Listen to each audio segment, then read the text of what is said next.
इन असाध्य रोगों का, हाइपरटेंशन का, डायबिटीज का, थायराइड का क्योर ढूंढा है और इसीलिए पूरी दुनिया में हलचल मची हुई है। यदि सभी कर रहे थे, जो सब कर रहे थे वही काम पतंजलि योगपीठ से होता तो दुनिया में हलचल कैसे मचती। जो कहीं नहीं हो रहा था वो आवाजें जब पतंजलि योगपीठ से उठती हैं और धरती पर जब एक बड़ा सत्य प्रतिष्ठापित होता है, अरे आंधी तूफान क्या, उसके लिए तो बड़े बड़े भूकंप आए, कोई डरने की बात नहीं, लेकिन वो किसी को हिलाने के लिए नहीं, सबको जगाने के लिए। वो किसी की सत्ता और साम्राज्य हिलाने के लिए नहीं है, किसी को चुनौती देने के लिए नहीं है। हम किसी को चुनौती देने के लिए काम कर नहीं करते, लेकिन अब इससे बहुतों की चोलें हिलती, बहुतों की चोलें हिल रही। बहुत से सोच रहे हैं हमारी तो जड़ें हिला करके रख दी। अरे हमने किसी की जड़ें नहीं हिलाई, हम तो एक मार्ग पर आगे बढ़े जा रहे हैं। और कितना आश्चर्य है, सब कहते हैं आत्मनिर्भर भारत बनाना है। कल भी मोदी साहब ने बोला आत्मनिर्भर भारत बनाना है, लोकल के लिए वोकल होना है और वो लोकल को ग्लोबल करना है। लेकिन जब लोकल को ग्लोबल कर रहा है पतंजलि योगपीठ, लोकल को ग्लोबल कर रहा है और इस लोकल के लिए करोड़ों लोग वोकल हो रहे हैं, तो बहुत से जो बुरे लोग हैं वो घबरा रहे हैं। अरे ये तो सारा श्रेय पतंजलि योगपीठ को मिल गया। लड़ाई स्वामी रामदेव आचार्य बालकृष्ण से नहीं। हाँ ठीक है, कुछ लोग ओछी बातें भी करते हैं। बहुत लोगों ने हमारी जात के बारे में बात की, बहुत लोगों ने बकवास और तरह से की, हमारे धर्म के बारे में बात की, हमारे भगवे के बारे में बात की, हमारे सन्यास के बारे में आपत्ति की, करो लाख आपत्ति, हम किसी की परवाह नहीं। बहुत तरह की बातें पतंजलि ने पलटी मारी।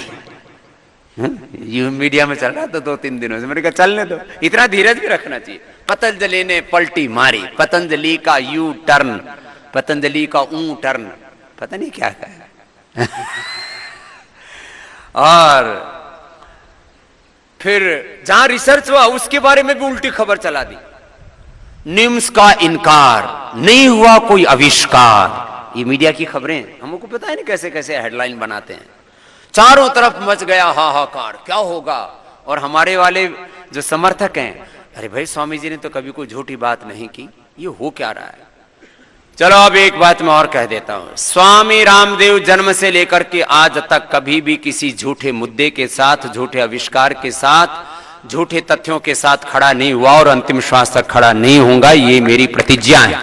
मैं भारत का एक वैदिक सन्यासी हूं, मैं अपने ऋषि परंपरा का निर्वहन करता हूं, इसलिए लोगों को मुझ पर भरोसा है।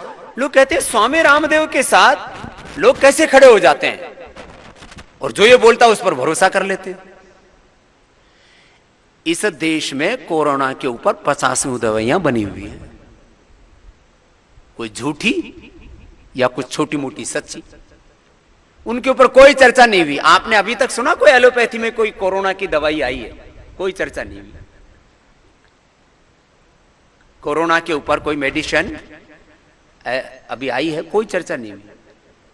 सैकड़ों लोगों ने दावे कर रखे हैं। जैसे ही पतंजलि की ओर से बोला गया, स्वामी रामदेव ने बोला, तो वर्ल्ड में ब्रेकिंग न्यूज बन गई। फिर बुरे लोगों से सहन नहीं हुआ, अरे ये लंगोटी धोती वाले, ये भगवा कपड़े वाले, ये वेद मंत्र पढ़ने वाले, ये ओम भूर्भुवः स्वः करने वाले, ओम राष्ट्राय स्वाहा ये आहुति देने वाले, उधर अभी भी हवन चल रहा है, ये संध्या हवन करने वाले, ये गायत्री मंत्र पढ़ने वाले, ये वेद मंत्र पढ़ने वाले, ये आविष्कार कैसे कर सकते हैं? तुमने ठेका ले रखा है। हमने ठेकेदारी प्रथा तोड़ दी और तोड़ देंगे। ठेकेदारी प्रथा बहुत ठेकेदारी प्रथा होली। बोले ये कैसे रिसर्च कर सकते हैं? रिसर्च तो टाई साई पहनने वाले, गले में फांसी डाल करके घूमने वाले ही करेंगे। मैंने कहा तुम अपने फांसी पर झूलते रहो हम तो फांसी के फंदे से मुक्त और सब बंधनों से मुक्त। रिसर्च हम भी करते हैं भाई, और साइंटिफिक प्रोटोकॉल्स के पूरे पालन करते हुए। तो